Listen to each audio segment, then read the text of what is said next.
Hi hello నమస్తే అండి. Welcome back to వంటశాల. నేను మీ విజయాని. అందరికీ నమస్కారం. అందరూ ఎలా ఉన్నారు? బాగున్నారా? నేనైతే చాలా బాగున్నానండి. ఈరోజు మీకు నేను పోపొడియం ఎలా తయారు చేసుకోవాలో చూపించబోతున్నాను. పోపొడియం అంటే తెలియని వాళ్ళు కూడా ఉన్నారండి, నిజంగా చెప్తున్నాను. నాకైతే మాత్రం ఏమన్నా చిన్నప్పటి నుంచి తెలుసా, ఒక 7-8 సంవత్సరాలు అవుతుంది అంతే.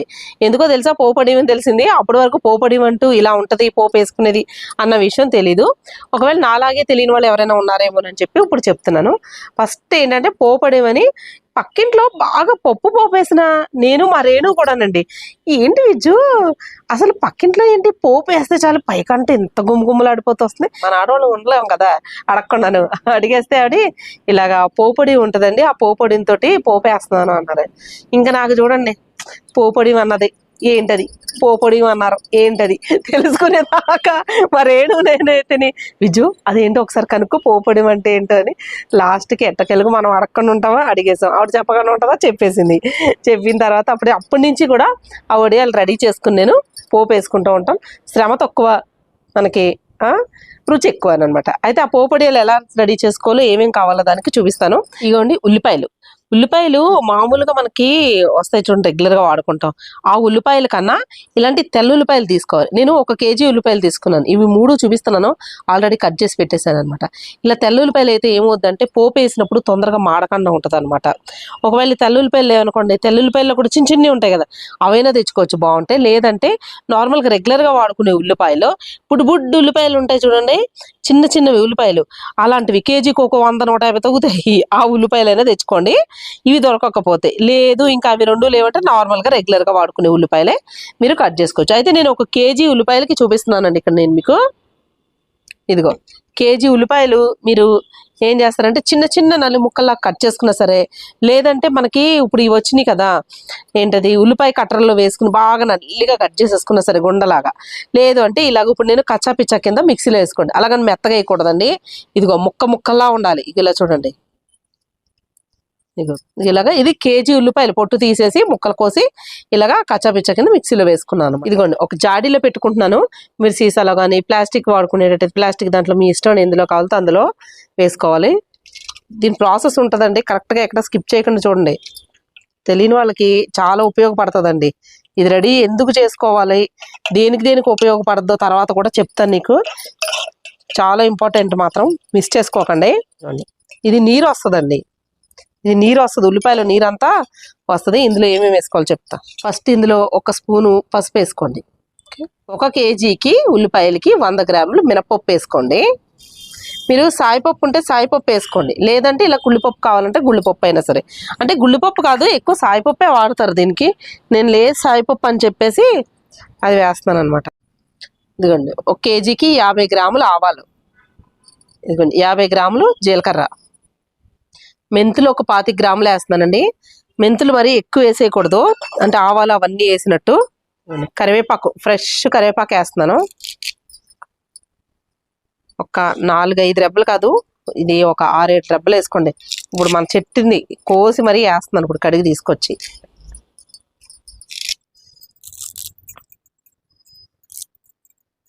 ఎల్లుల్లిపాయలు 100 గ్రాములు, పొట్టు తీయక్కర్లేదు, ఇలాగ కచ్చాపిచ్చ కింద దంచేసుకోవాలి. ఒక 50 గ్రాములు శనగపప్పు, ఒక 50 గ్రామ్స్ ఉప్పు వేస్తున్నానండి. ఉప్పు వేస్తాం కదా, ఇందులో ముద్ద ఇంగువ, ఇది బాక్స్ ఇలాగే వచ్చింది కొన్నప్పుడు. ఇంత ఇంగువ మనం ఈ ఉల్లిపాయలు మనం మిక్సీ కచ్చపిచ్చ పెట్టేసుకున్న తర్వాత ఒక దాంట్లో గిన్నెలో వేసాం కదా, ఈ ఉల్లిపాయలు ఇందులో వేసిన తర్వాత ఏంటంటే ఆ ఉల్లిపాయ రసం అన్నది వస్తుంది. ఆ రసంలో ఒక గిన్నెలో పోసుకుని కొంచెం నానబెట్టుకోవాలి ఈ ఇంగువని. మళ్ళీ విడిగా నీళ్ళది పోయకూడదు, నానబెడితే ఏమవుతుంది, ఇంగువ కరుగుద్ది కదా. కొద్దిగా మనం ఇలా మెదిపామనుకోండి, ఒక 2 నిమిషాలు కరుగుద్దు. నిజంగా ఎంత మంచి స్మెల్ వస్తుందో, అందులో ముద్ద ఇంగువ కదా. ఇదిగోండి ఇది ఆమదం అండి, మంచి ఆమదం ఇదైతేనే.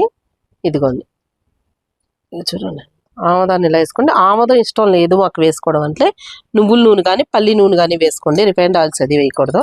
ఆమదం, ఉప్పు, పసుపు వీటి వల్ల ఏంటంటే నిలవ ఉంటుంది, మంచి పోపుకి మంచి అరోమా వస్తుంది. వీటిని ఉల్లిపాయని ఈ పసుపు అన్నీ వేస్తాం కదా, చక్కగా కలిపేసుకోవాలి. ఇప్పుడు ఇలా పైకి కిందకి అంత పోపునంతా కలిపేయండి.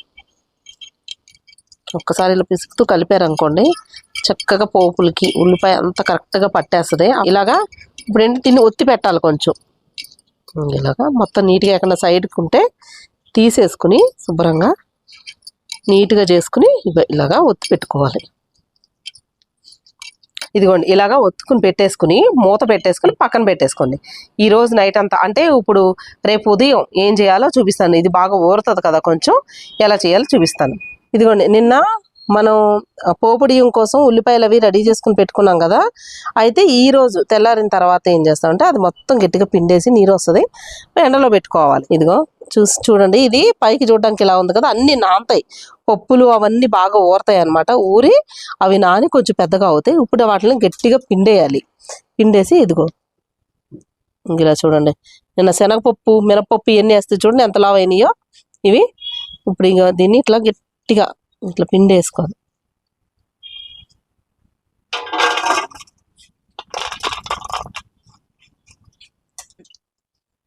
ఇదిగోండి లాస్ట్ వరకు ఎంతవరకు వస్తాయో అంతవరకు తీసేయాలి. ఈ రసాన్ని ఇలాగే మనం మూత పెట్టేసి పక్కన పెట్టేసుకోవాలి. ఇదిగోండి దీన్ని మాత్రం ఇలాగా పలచగా కొంచెం ఇలాగ ఇప్పుకొని ఎండలో పెట్టుకోవాలి సాయంత్రం వరకు. సాయంత్రం ఎండిన తర్వాత ఇందులో వేసేసుకోవాలి. అప్పుడు చూపిస్తాను ఈ ఎంతవరకు ఎండిందో ఎలా వేసుకోవాలో. మార్నింగ్ మనం ఎండలో పెట్టుకున్నాం కదా, ఇప్పుడు చూడండి పొడి పొడిగా ఇలా మరి అంటే బాగా ఎండిపోయిందని చెప్పట్లేదండి, తేమ చాలా ఉంటుంది ఇంకాను, కానీ కొంచెం తక్కువద్ది. బాగా రోహిణి కార్తీకం ఎండలు అనుకోండి, అసలు మామూలుగా ఎండ అప్పుడైతే 4 రోజులు చాలు ఎండడానికి. అయితే దీన్ని ఏం చేయాలంటే మళ్ళీ ఉల్లి రసం ఉంది కదా ఇందులో వేసుకోవాలన్నమాట. మళ్ళీ మనం చల్లమిరపకాయలకి పొద్దున్న ఎండబెట్టి సాయంత్రం వేసేస్తాం చూడండి, అలాగనమాట. ఇదంతా మళ్ళీ కలుపుకోవాలి ఒకసారి వేసేసి. ఇప్పుడు ఈ ఎండింది కదా కొంచెం, ఇదంతా పీర్చేసుకుంటుంది మార్నింగ్కి. కొంచెం ఒక్కొక్కసారి ఎక్కువ ఉండి ఏంటంటే 2 రోజులు ఇలా వేసుకోవాలన్నమాట. ఎండలో పెట్టడం, సాయంత్రం ఈ రసంలో వేసుకోవడం, మళ్ళీ ఎండలో పెట్టడం, గట్టిగా పిండేసేసి సాయంత్రం ఈ రసంలో వేసుకోవడం. నాకు తెలిసి రేపు ఇలాగే డైరెక్ట్గా ఎండలో పెట్టేసుకోవచ్చండి, తీసేసి ఇంకా పిండక్కర్లేదు. మూత పెట్టేసుకుని పక్కన పెట్టేసుకుందాం, పొద్దున్నే తీసి చూపిస్తాను. నైట్ మనం ఇందులో పెట్టేసుకున్నాం కదా జాడీలో మొత్తం ఎండబెట్టిందంతాను. అయితే ఇప్పుడు ఎంతవరకు ఊరిందో చూద్దాం. ఇదిగోండి ఇది ఏంటంటే మనకి లోపల వరకు కింద జాడీలో కింద వరకు ఒకసారి చూడండి. మనకి ఇంకా ఏమైనా ఊట ఉందనుకోండి, అప్పుడు ఎండలో పెట్టేసి సాయంత్రం మళ్ళీ ఇందులోనే వేసుకోవాలి. ఇందులో అయితే అసలు ఊట లేదు, మొత్తం పీర్చేసుకుంది. బాగా ఎండ ఉండడం వల్ల నిన్న ఇది డ్రై అయిపోయింది కదా, ఆ మొత్తం ఉల్లిపాయ జ్యూస్ అంతా దీనికి పట్టేసింది. అయితే కొంచెం తేమ మాత్రమే ఉంది చూడండి ఇలా మెత్తగా. ఇప్పుడు ఏం చేయాలంటే దీన్ని మీకు సరిగ్గా ఎండ లేదనుకోండి, ఇలాగే ఎండలో పెట్టేసుకోండి దీన్ని పొడుం కింద. లేదు బాగానే ఎండ ఉంది మనకి, సాయంత్రం కొంచెం గట్టి పడుతుంది అనేటట్టయితే ఇలాగా ఉండల్లా చేసుకోండి. ఉండల్లాగా చేసుకునే వాళ్ళు ఉండల్లా చేసుకుంటారు, లేదంటే ఇలా పొడుం కిందే ఉంచేసుకుని బాగా ఎండిపోయిన తర్వాత ఒక డబ్బాలు వేసుకుని 2-3 స్పూన్లు పోపులు వేసుకుంటారు. నేనేం చేస్తానంటే చిన్న చిన్న ఉండలు చేస్తాను, మరి పెద్దవి కాకుండా చిన్న ఉండలు చేస్తాను అనమాట పోపుకి. ఒకవేళ కావాలనుకుంటే ఇంకొక సగమో లేదంటే ఇంకొకటి వేసుకోవచ్చు, 4 వచ్చినప్పుడు. ఇలాగా ఉండలు చేసేసుకుని ఎండలో పెట్టుకోండి. నేను ఈ చిన్న చిన్నవి చేస్తాను ఉండలు, ఇట్లా ఈ ఉండలు అన్నీ చేసి చూపిస్తాను. చేసేసుకుని ఎండలో పెట్టేస్తానండి. ఇవి వారం రోజుల వరకు ఎండలో పెట్టాలి. వారం అంటే వారమేనా లేకపోతే 4 రోజులు అని కాదు, అవి ఎండాలన్నమాట. అయితే నేను ఎన్ని రోజులు పెట్టాను, ఎలా ఎండినాయో, ఎంతవరకు ఎండినాయో మీకు నేను 5-6 రోజుల తర్వాత చూపిస్తాను. సరే, హాయ్ అండి. పోపొడియాలకి మనం ఎండలో పెట్టుకున్నాం కదా, వారం రోజులు పట్టిందండి ఎండడానికైతేని. ఎందుకంటే మంచి ఎండలో పెట్టుకుంటే కరెక్ట్గా మనకు తొందరగా ఎండిపోతాయి. ఇదిగోండి వడియాలు చూడండి, ఇగో మనం ఇలా వేసాం అనుకోండి టంగ్ అని ఎలా ఉంటుందో, ఎంత బాగా ఎండితే అన్ని రోజులు మనకి నిలవ ఉంటుంది అనమాట. ఎందుకంటే పాడవద్దు, మనకు సంవత్సరమైనా సరే పోపొడియాలు పాడవండి. అందుకే అంత బాగా ఎండబెట్టుకోవాలి. చూడండి ఎంత గలగల సౌండ్. లోపల ఎక్కడ పచ్చి ఉండకూడదండి, కొద్దిగా కూడా పచ్చి ఉండకూడదు. మీకు వారం కాకపోతే 10 రోజులు ఎండలో పెట్టుకోండి. ఒక్కసారి ఉండలు చుట్టేసామా, లేకపోతే బిళ్ళల కిందైనా సరే చిన్న చిన్న గారెలు చేసుకుంటాం చూడండి, ఇంతే అలా అయినా సరే చేసి పెట్టుకోవచ్చు, ఇంకా తొందరగా ఎండిపోతాయి. ఇలా ఉండలాగంటే లోపల కొంచెం పచ్చి ఉంటుంది కాబట్టి ఎక్కువ రోజులు ఎండబెట్టుకోవాలి. అయితే ఇప్పుడు మరి ఇలా చేసి చూపించాం కదా, పోపు ఎలా వేసుకోవాలో చూపిస్తాను చూడండి. మామిడికాయ వేసి పెసరపప్పు చారు. అయితే కాయడం అది ఏం చూపించట్లేదండి, నేను ఆల్రెడీ కాస్త తీసుకొచ్చాను అనమాట, మరుగుతుంది. దీనికి పోపు ఎలా వేసుకోవాలో చూపిస్తాను, పోపొడియంతో అనమాట. పెసరపప్పు చారు మనకి ఎండాకాలంలో చాలా చలవ చేస్తుంది అనమాట, ప్రశాంతంగా ఉంటుంది తిన్నాం అనుకోండి. మీకు పెసరపప్పు చారు వీడియో కావాలంటే కామెంట్ బాక్స్లో లింక్ ఇస్తాను చూడండి. అయితే ఇప్పుడు ఈ పోపొడియంతో పోపు వేసుకుందాం. ఇదిగోండి పోపుకి ఆయిల్ వేసుకుందాం, ఆయిల్ కాగనిద్దాం. ఇక పోపొడి అండి ఇది చాలా గట్టిగా ఉంటుంది, అందుకేంటంటే మనం ఇలాగా విరిసినా విరగదనమాట. మనం ఏదైనా దంచుకునే ఉంటాయి కదా, అందులో పెట్టి ఒక్కసారి ఇలా కొట్టామనుకోండి ఇది చితికిపోతుంది, పొడుము అవుద్ది. లోపల చూడండి ఎంత డ్రైగా ఉందో, ఎక్కడ మీకు తడి కానీ ఏమీ లేదు, మొత్తం ఎండిపోయినాయి. అలా ఎండిపోవాలన్నమాట. ఇక నూనె కాగుతుంది కదా, పోపు వేసేసుకుందాం. ఇందులో మనం ఏం వేయక్కర్లేదండి. ఇందులో ఇలా ఆయిల్ వేసేసుకుని ఆయిల్లో ఇది వేసేసుకోవడమే అంతే. అన్నీ ఉన్నాయి, ఎల్లుల్లిపాయలు ఉన్నాయి, కరివేపాకు ఉంది, ఆవాలు, జీలకర్ర, ఇదిగోండి ఉండండి, మిరపకాయలు వేసాను నేను. కావాలంటే వేసుకోవచ్చు, లేకపోతే లేదు, స్కిప్ చేసేసుకోవచ్చు. ఇది స్టవ్ అయితే ఆఫ్ చేసేస్తున్నాను.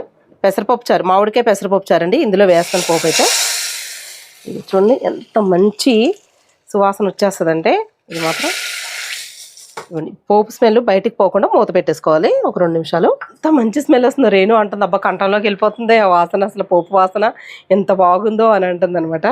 అయితే ఇది మనకి పప్పుచారులో, సాంబార్లో, పప్పు మామిడికాయ అనుకున్న ఏదైనా సరే వేసుకోవచ్చు.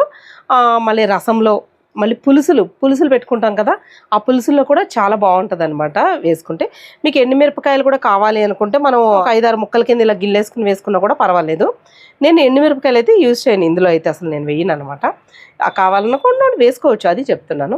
అసలు పోపొడియాలు చేసుకుంటే పని చాలా తక్కువ ఉంటుందండి. పిల్లలు అది హాస్టల్లో కానీ, అంటే ఎక్కడైనా వేరే చోట ఉన్నారనుకోండి, రూమ్స్లో అది వంట చేసుకోవడం ఇలాగా, ఆ మగపిల్లలు ఏంటి ఆడపిల్లలు చేసుకుంటూ ఉన్నారంటే, వాళ్ళు ఏదైనా చిన్న ఐటమ్స్ చేసుకుంటారు కదా, అలాంటి వాళ్ళకి చేసి ఇవ్వండి. ఆ చేసి ఇచ్చినప్పుడు ఏంటంటే వాళ్ళకి పోపులు అన్ని రకాలు వేసుకొని అవసరం లేదు. చిన్న ఉండ కింద అయితే ఉండ, లేకపోతే చిన్న బిళ్ళల కింద అయితే ఒకటి వేసేసుకుని పోపు వేసేసుకుంటారు. వాళ్ళకి ఇంకా ఇబ్బంది ఉండదు అనమాట. టేస్ట్ బాగుంటుంది, వాళ్ళకి పని కూడా తక్కువ ఉంటుంది. మనకే పని తక్కువ ఉంటుంది. ఒక పోపడిని తీసి ఇలా ఒక్కసారి దంచి అలా వేసేస్తామంటే చాలు, ఏమీ తడుముకోవక్కర్లేదు కదా. మళ్ళీ టేస్ట్ కూడా చాలా బాగుంటుంది. ఒకసారి చూడండి, నేను చేసింది అయితే టేస్ట్ అయితే అదిరిపోతుంది నిజంగాను. వాసన మరీ వచ్చేస్తుంది నాకైతే. మీకైతే అక్కడ వరకు వస్తుందా? వస్తుంది తెలుస్తుంది. నేను మూత తీస్తున్నాను, మళ్ళీ సువాసన ఎక్కడ పోద్దని మనం పోపు వేసుకుని వెంటనే మూత పెట్టేసుకోవాలన్నమాట. పోపు చూడండి ఇలా ఉంటుంది, చాలా బాగుంటుంది అనమాట టేస్ట్ అయితేని. కొద్దిగా టేస్ట్ చెప్తాను మీకు. కాలిపోతుందండి బాబు.